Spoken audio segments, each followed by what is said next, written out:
Welcome to First and Fantasy. Today, we're going to be doing something really exciting. We are going to be going through the first 8 rounds of a fantasy football draft, 12-team, half PPR format, just so it sort of covers everybody. And we are going to be identifying one player in each round that you need to completely avoid. This is going to be the player that I have a massive red flag on. I'm like, this player has high potential to bust, and avoid them because they are way too expensive at their current ADP. So much of fantasy football is actually about mitigating your risk. I like to think of players like this as like the bomb in Minesweeper. If you pick one of these busted players, it can blow up your entire draft, your roster, your entire season. So we aren't here to be negative, but we're just here to identify who to dodge on to increase the chances of having a successful team throughout the season. Before we get started, I would really appreciate your support. This is a new channel. Anyone willing to like, subscribe, we're just getting started. We will be posting a new video every single day, a full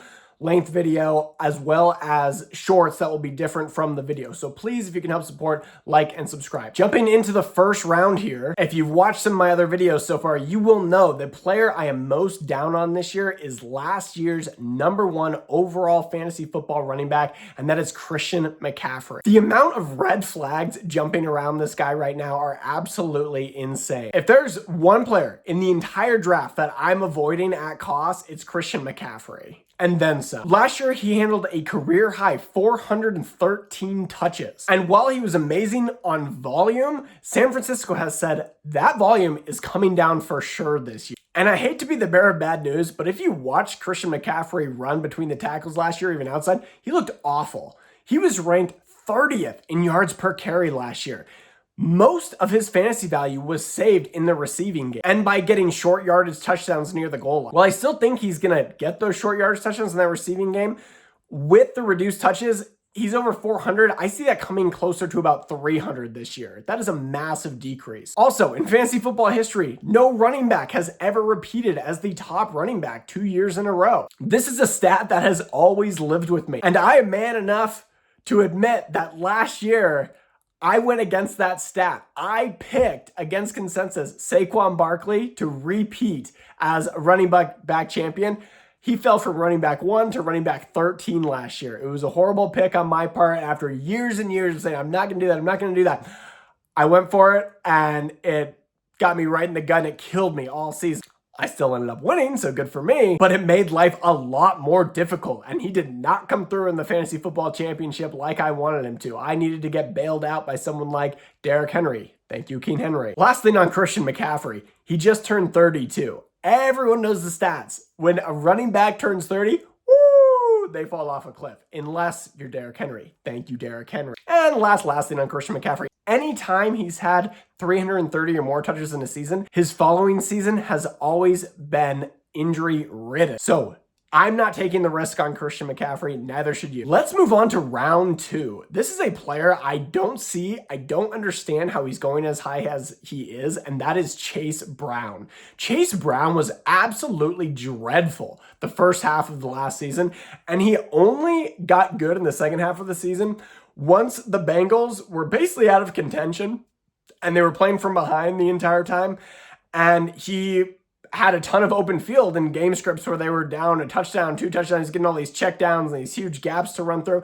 And this isn't a knock on Chase Brown, the talent, because I actually like Chase Brown, the talent. Do I think he's absolutely elite? No, but I think he's really good. I just don't see the momentum from last season necessarily carrying it into this season. We expect the Bengals to be more competitive this season, and that probably puts him somewhere right in between his second half of the season and his first half of the season, which was tale of 2 seasons there. And I just don't see how that warrants round 2 running back pick. To me, I have him more like round 4 to 5. I just think he's way too high here. And it's not even, again, a full knock on Chase Brown. That offensive line is absolute garbage in Cincinnati, and it has not gotten any better. He is also in a contract year, which can sometimes create some unpredictable usage. That's really all I have on Chase Brown. The other thing about Chase Brown, too, is Joe Burrow has battled some injuries as of late. If he gets hurt again, they're screwed. That's exactly what happened. He got hurt last season, and when Jake Browning came in, everyone just loaded the box because they were like, beat us, Jake Browning. And he was like, I can't. So There's just a lot of question marks, too many red flags. Avoid Chase Brown. All right, on to round 3. Oh boy, this is a good one. This is Breece Hall. Please avoid Breece Hall. I've never been a fan of not Breece Hall, but Breece Hall's situation. And this goes for any Jets player in the history of the NFL. Poor Breece Hall. I really believe he is a very, very good running back. When you watch that dude run, it looks like he's gliding. He is the smoothest runner. He hits holes. He's got breakout speed. But he's on the Jets. And the Jets suck. And the Jets have always sucked. And the Jets will always suck. And this is no bias because I'm a Dolphins fan. We have our woes as well. But not like the Jets. The Jets are always done. I mean, they were getting slapped around by the Patriots like 40-0. And the Patriots weren't even trying against them. The Jets don't even look like they were trying. Aaron Glenn, who took over for the Jets last year as their head coach, that was the worst single season of a head coach I've ever seen. His players would scream at him on the sidelines. He looks like he has no confidence out there. He looks like he doesn't want to be out there. His players don't respect him. He has no ingenuity. I feel bad for the guy. It's nothing against him personally. He was an okay defensive coordinator for the Lions. I don't understand how he landed this head coaching job in New York. I don't think anyone should land that head coaching job because I just feel bad for them. And I feel like this has honestly derailed his career a decent amount. But their offense was just so bad. And it gets even worse. I have always been a non-believer in Geno Smith. And guess what? Geno Smith is going back to the Jets. They think it's going to be this great reunion. It's not. Geno Smith is past whatever prime he had. And so what are teams going to do? They're going to stack the box. Because Garrett Wilson, who's also a really good wide receiver, stuck in New York, has Geno Smith throwing to him, and he's coming off an injury. Breece Hall is just in such a bad situation, team-wise, game script-wise. He only scored 4 rushing touchdowns last year. Breece Hall, this tank of a dude who has speed, who has everything, 4 touchdowns. Why? Because the Jets thought, oh, let's bring in Braylon Allen. Let's bring in Isaiah Davis. He's got 2 other guys eating into his workload. I just can't afford Breece Hall at round 3. I've never been a Breece Hall owner, and all I've ever seen in my life is Breece Hall owners complaining in the chat all season long about how disappointing he is and that it's not his fault. Okay, we know that information. Let's step back. We're not taking Breece Hall this year. Let somebody else draft him. Don't draft Jets. All right, round 4, and this is sort of a tricky one. This is going to be Malik Neighbors. I love Malik Neighbors. How much fun is he to watch? He's like just an incredible talent. Felt like he was going to be that next receiver to come up behind Jamar Chase, Justin Jefferson, so elite. But he tore his ACL on that field last year. Everybody gets hurt on that field, and I felt so bad for him. A lot of people don't know this, but the scar tissue was so bad after his first surgery, he had to get surgery again. He's had 2 surgeries from that. It's not good. We don't even know his exact return date at this point, but people drafting early right now, like they're taking him in round 4. I hate to own injury-ridden players. The problem with him, let's say he comes back in week 6. You just lost 6 weeks of production, and your team has probably suffered from that. And by the time he comes back and has a good week or 2, your team is probably sitting in the negative. You might be 2-4 at that point. And you're like, great, I got Malik Neighbors back. One player who is an injury-prone player at this point, and you're going to rely on him to bring you back from a negative record. You can't do that. Let somebody else draft the negative player. And I'll tell you what I see all the time with these star players that are injured and they come back mid-season is because your team is doing so poorly, he might come back or you might get desperate right around the time he's coming back and you will trade him to somebody else for a player that is actually active and working. And then when Malik Neighbors does come back, all of a sudden he'll pop off for somebody else. And it's actually going to help their team. The player you got in return might help stabilize you a little, but it's not worth how long you held him for. So in my mind, we're avoiding Malik Neighbors this year. Okay, round 5, we're going to be talking about Bucky Irving here. Love the name Bucky. Really like Bucky Irving as a player. I think he looked really good 2 years ago, but he gets injured last season and he just is not the same guy when he returns. He went from an explosive rookie season to last season have a 3.4 yards per carry. That is like Christian McCaffrey territory. It is not good. And guess who else Tampa Bay brought in? Kenneth Gainwell, who was really good last year for the Steelers. That backfield, in my mind, is likely looking like a 50-50 split, probably on a drive-to-drive basis. I'm just not sure I want to pay that 5th round price tag for a guy who's maybe going to get 40 to 60% of the carries on any given week. Kenneth Gainwell is really good at getting into the end zone as well. Once you get into that red zone, it's just tricky. And the Bucks lose Mike Evans. They lose their best longtime receiver there. Baker Mayfield is not particularly happy in Tampa, not getting that contract. Again, my hands are off of Bucky Irving right now. I think he could be good and he could be more efficient. I predict him to be more efficient this year, but I just don't love the price tag. I'm not paying for a half starting running back, splitting time in the 5th round on a team that's just okay. On to round 6, and this is going to be another player that was kind of injured last year and had a massive drop-off from their rookie season, and this is quarterback Jayden Daniels. Jayden Daniels was phenomenal his rookie year. He took the Commanders all the way to the NFC Championship game, and he played phenomenal. I was one of those guys all season. He just got better and better, and he totally convinced me. I was like, Jayden Daniels is the best quarterback from that draft. He is just so poised. He can run, but doesn't do it until he needs to. And once he got injured and he came back, he just looked abysmal. And it was this weird game last year of like, he's like, I want to play. And they're like, we don't know if we want you to. And then we're like, okay, we're going to let you play. And then he kind of gets injured again. It was a weird situation. And I hope with the rest that he's gotten that he'll come back and be better this year.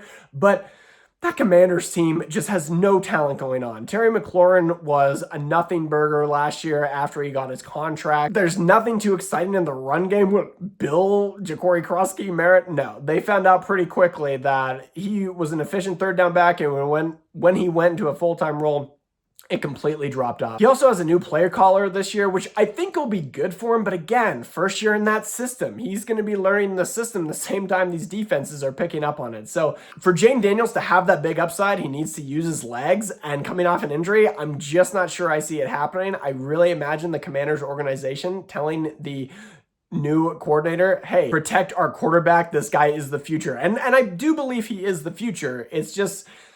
It's going to take another year or two, and I need to see it before I'm paying a 6th round price tag for this guy. There are dudes going in the 10th, 11th, 12th round that I believe are going to perform just as well, if not better than Jayden Daniels. All right, on to round 7, and that is going to be Lions tight end Sam Laporta of the Detroit Lions. Sam Laporta only played, let me double check here, 9 games last season due to an injury. Sam Laporta had an amazing year 2 years ago. You know, everyone on the Lions did, and it feels like the Lions have kind of been chasing that peak Dan Campbell year when they had their offensive coordinator, their defensive coordinator still there. They're both gone now, and it came down a little bit 2 years ago, and it took another big drop last season, and you can see the tree on that team just narrowing as far as touches went. Last year, it felt like it was going to like 4, 5, 6 different dudes. And last year, it really got narrowed down to Jahmyr Gibbs, Amon-Ra St. Brown, and Jameson Williams getting more involved last year. Like, good for him, but everyone else suffered because of just this narrow tree that all the touches were going to. And even though we're talking round 7 is the later round, I still consider the first 8 rounds those premium rounds. After round 8, go throw your darts, go take your chances, but I just think Sam Laporta is too expensive here in round 7. There are better players to draft here. We will cover those in another video, those players we absolutely must grab in every single round. So make sure you like and subscribe so you can see those future videos. But round 7, still too expensive for me. He's a dude maybe 2 or 3 rounds later I'm willing to take. So avoid Sam Laporta. Lastly, we are going into round 8, and I actually think this is a really important player to talk about, and that is Davante Adams with the LA Rams. Don't get me wrong. I still think Davante Adams has elite talent. Like, I'm one of those few guys that's like, Man, I'm so happy for him going to the Rams and trying to win a Super Bowl and playing second fiddle to Puka Nacua, who's amazing. Like, he deserves all the credit. I get why Davante Adams is the wide receiver 2 on that team. He could basically be a wide receiver 1 on half the teams in the league still, but they're not going to be competing for that championship, and they're going to have worse quarterbacks. And I get it. Davante Adams wants to win a championship. Every player does. And the Rams utilized his skill set extremely well last year. What is he great at? Beating players at the line, winning contested catches, and getting separation. What did he do last year? Well, he did that especially down in the red zone, right near the goal line, in fact. The dude actually led the league with touchdown receptions. I'm not sure a lot of people would guess that, but he had 14 touchdown receptions. That's more than Jamar Chase, than Puka Nacua, Justin Jefferson, CeeDee Lamb, all these guys. Davante Adams. Here's the crazy thing. He had 14 touchdowns on 60 receptions. Do we realize how absurd that is? It's almost 25% of his receptions were touchdowns. There's no way that's sustainable going into the season. More of that's going to go to Puka Nacua. The Rams like to spread the ball around a lot. Now, I really hope the Rams use Adams more in general, just throughout the field, and don't just narrow him towards that end zone area. And I think they will, because I still think he has some explosiveness left in him. But without those touchdowns, he's definitely coming down. Like, take him in round 9, 10, 11, and really, I'm only thinking about taking him if I'm pairing him with Puka Nacua, who we grabbed in the first round, and we haven't got another stud wide receiver, and we want to do a stack there. I'm okay with that. It's annoying how the Rams run their offense, right? It's like a 50-50 split at the running back position. They run like 3 tight ends. They have Puka as their one, who's only on the field 66% of the time anyways. And then they've got another 2, 3, 4 wide receivers out there. It's really weird. Sean McVay does it to throw defenses off, to keep players fresh. I get it, but it's annoying. So I just don't think we can rely on Davante to get that many touchdowns this year. It's too many. And last thing about him is he's 33 years old. He really is getting up there, but you got to say, not a lot of wear and tear on his body from last season. So there's definitely potential for him to still have a good season and take a late round flyer on him, but I'm just not sure taking him in round 8. That's still, we're building our starting lineup. I'm not sure he has a starting role in my lineup unless it's in that stack with Puka Nacua. So there it is, everybody. Those are the players you absolutely must avoid in the first 8 rounds of every single draft. In our next video, we're going to be covering the 8 players that are must targets in the first 8 rounds. So sort of inverse of this. We're going to be like, who are we avoiding? Who are we drafting in every single round to set our team up for success in the first half of a draft? Now, please, we are a new channel. We're going to be posting full-length videos every single day. We'll be doing shorts as well that are going to be completely separate from these videos. Those will be new, fresh videos. So if you guys don't mind liking, subscribing, sharing, commenting, I love hearing comments. I love responding to them. We also have an Instagram and a TikTok that we are starting, but most of our attention is going to be focused here on YouTube and full-length videos and hopefully live streaming one day as well. Thanks so much, and y'all have a great day.